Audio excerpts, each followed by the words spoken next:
This is what Hamas wanted, to go in, destroy, hurt Israel so bad. Israel retaliates, then Hamas force the world to condemn Israel and beg for a ceasefire where Hamas get away with their crime, get legitimacy in the meantime. This is their game. So the civilian casualties, I don't know if we will ever know actually how many people died in Gaza. But if we talk about one of the most populated area on earth, and even if their statistic was correct, we say the magnitude of a genocide on October 7th cannot be even compared to 100,000 dying in Gaza, because in Gaza, the victims are war victims, very different than genocide victims. Genocide is the highest crime committed by humanity. There is nothing worse than that, especially when it includes raping, killing, burning, whatever it is, the ugliest acts savages can commit. To civilian casualties happening because of being used as human shields, first of all. Second, in an ugly war that Israel has no alternative. I don't know what Israel is supposed to do. Just send its children to go and be vulnerable to all type of booby traps and bombing and killing and stabbing on the hands of Gaza civilians, they call them. For example, we had one of the hostages. Just take this example. One of the hostages managed to escape. He was dual citizen, Russian-Israeli. He was captured at the party on October 7th. He managed to escape for about 4 days. Then finally, civilians caught him and brought him back to Hamas captivity. Mm-hmm. So we cannot be weak. You know, this is supposed to be my people. But you know, if I go to Gaza, I will not survive a minute. And I don't know how am I supposed to feel about this. I don't want the Gazan people to die. 10 years working with Israel undercover, my intention was to never target any civilian, and I did not have even any blood on my hands. But in the West Bank was completely different than Gaza, than this open war against savages, and sometimes it's inevitable. Yeah, look what the United States did in Hiroshima and Nagasaki. When Japanese savages attacked Pearl Harbor, the United States realized that this is it. When they just became suicidal, 400 airplanes going one-way ticket, just attacking the United States, the U.S. had to develop the dirty bomb, and they had to drop it approximately 4 years after Pearl Harbor attack, wiping out Hiroshima and Nagasaki. That was very, very ugly. But you know what was the outcome? The war ended. Mm-hmm.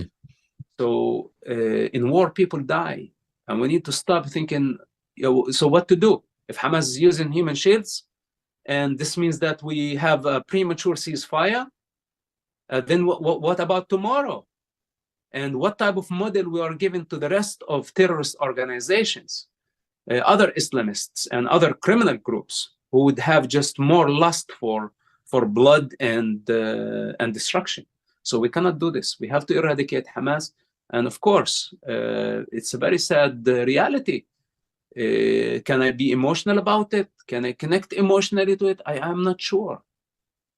I was very emotional about the Thai workers, a lot more than the civilians who died in Gaza. This is very strange.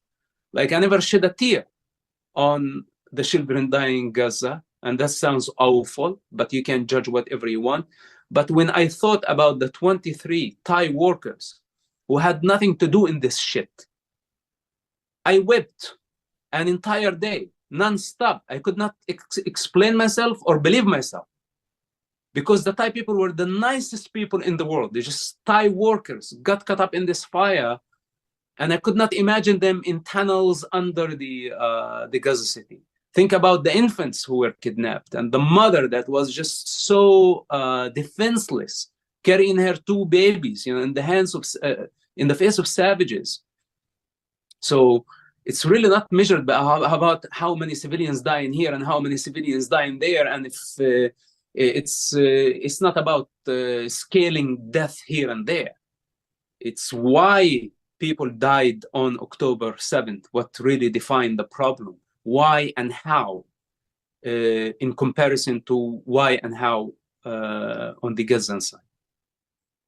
This is why the Arabs haven't learned, and again, it's very hard to say, because, I left the region so many years. I would say Arabs, because I don't know. If it was a matter of blood, my blood is Arab, but it has been so many years that I dropped all this idea of nationalism and all this type of absurd beliefs and stupidity, that I feel like, I belong to a different universe. It's not even Earth. But anyway, if I had to descend and go to that mentality, we're very arrogant people. And we don't accept defeat. And every time we are defeated, but we try to pose as we are victorious, like somebody get beaten up so badly, but then shake up the dust and pretend that that they were the victor in the thing. It's a very arrogant mentality that is stuck in a vicious cycle of pride, of shame, of guilt, very low level of consciousness. And they haven't grown up out of it. And I really would love for them to just grow up and forget about the political border and see Israel for what it is. Israel is not an apartheid state, because when you go to the state of Israel, you have all types of ethnicities, especially minorities, like Christians, Druze, Muslims. Arabic in Israel is an official language. And it's even before English. There is Hebrew, there is Arabic, then there is English. In the state of Israel, you have representatives of the Arab communities within the Israeli parliament, within the Israeli Knesset. The Arabs are very important part of the social fabric, the Israeli social fabric. They play a significant role in security and many other departments. There are many of them doctors, and they just work side by side. They're a very important part of the state of Israel. And they are not small. We're talking about 1.5 million Arabs.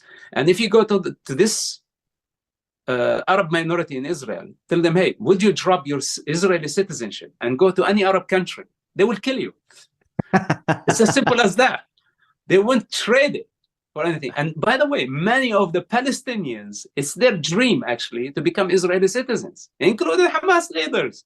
You would find very long lines trying to get permanent residency in Israel, which was fascinating for me. You hate Israel so much, but all of you want to live in Israel.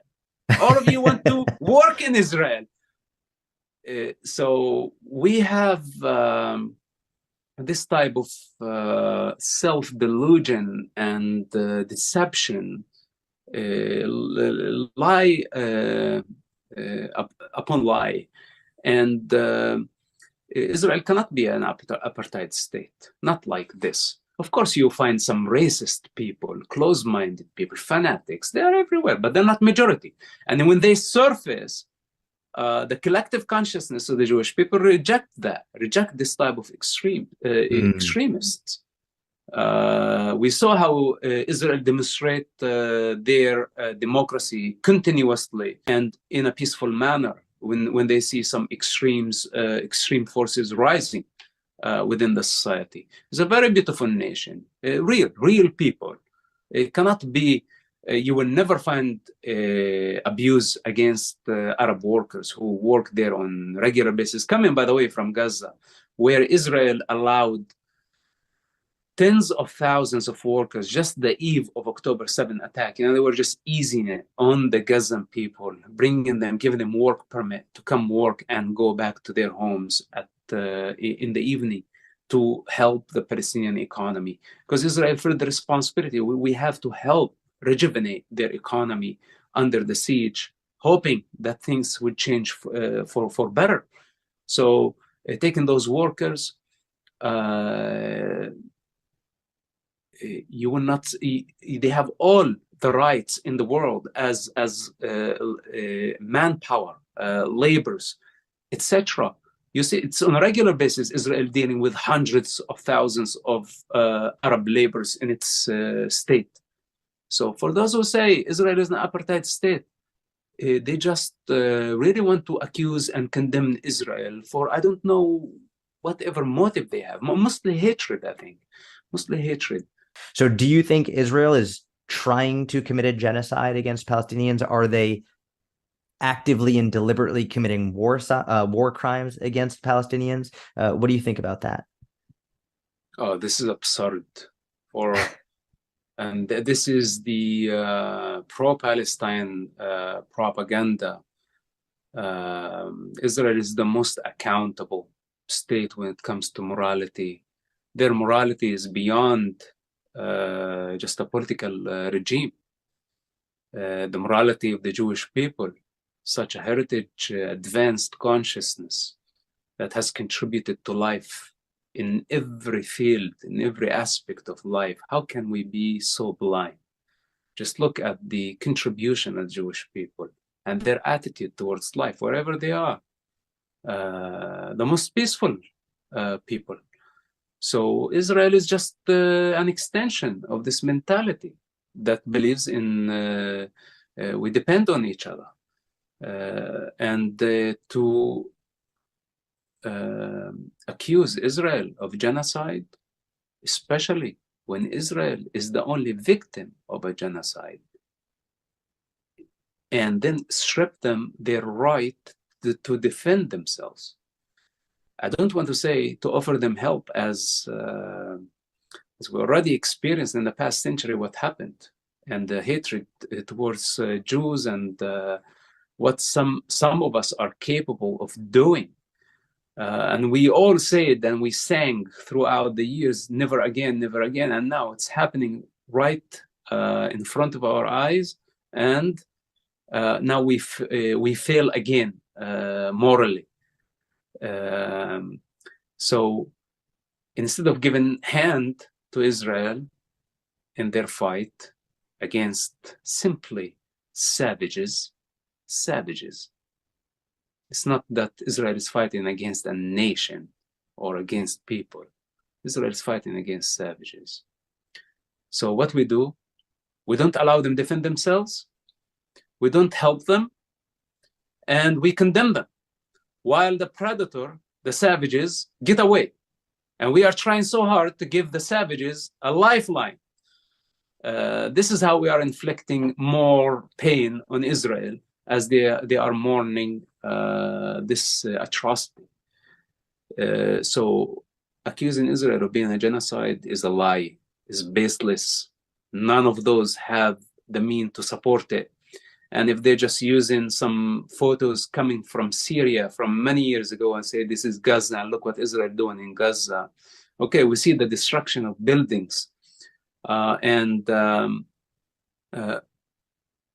don't want to say all, but let's say at least most of those buildings, they received phone calls to evacuate. Unless if it was a direct target, a Hamas top leader, and the decision was kill him. He has his tribe surrounding him. His tribe is part of his process.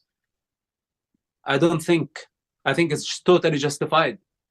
If as long as this member or this leader of Hamas want to survive, is going to survive and carry more attacks and cause more trouble, then it's the necessary evil. And this is what happened in war. People die. But I cannot say that this is a genocide. The genocide is a completely different story. What happened on October 7th is a genocide. That's a clear case of a genocide. So why twist it? Those people who, I don't know, it's such a twisted reality, twisted people, but they don't change the truth on the ground. Whatever it is, sooner or later, the truth of October 7 will be revealed to the world, and the truth of Gaza also will be revealed to the world. And I hope it will be a world that does not have Hamas in it. We are dealing with predators, criminals, who have been bleeding the nation, gambling with children's blood. This is what Hamas did on October 7. They are gambling with Gaza children's blood to achieve power, territory, money, prestige, So it's the opposite.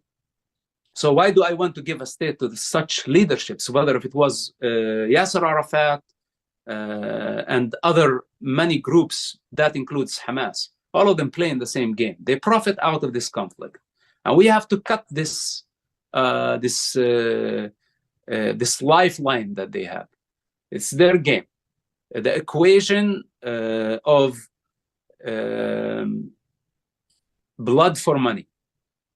Shed blood whenever they run out of money and they want to stimulate economy, they shed blood. As strange as it sounds, this is how it is. So this has to come to an end. And this is why you probably heard me many other places, very emotional about it and screaming out loud,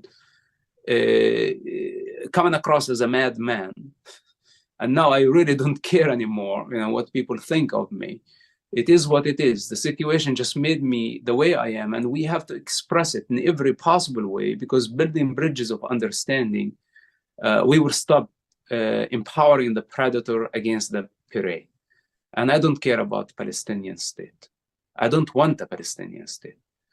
I care that we give the new generation of Arabs who live in that region, if they choose to live peacefully next to the state of Israel, that we give them economy, we give them education, we open bridges between them and the rest of the world, we integrate them into a higher society. I'm pro all that.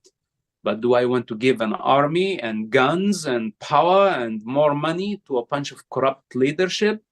Hell no, it's not going to happen. I am going to fight it, even for eternity, that whenever this type of criminals try to take advantage of the situation anymore, we will have to stop them. Especially no American taxpayer money anymore to any Palestinian entity that does not respect and accept Israel's right to exist in that region. As long as they don't accept it as reality protected by earth, protected by heaven, that this amazing group of people have the right to live in this land, the birthright to live in it. As long as they don't have this, they don't admit it, no money, no funding, no support, not even recognition of anything.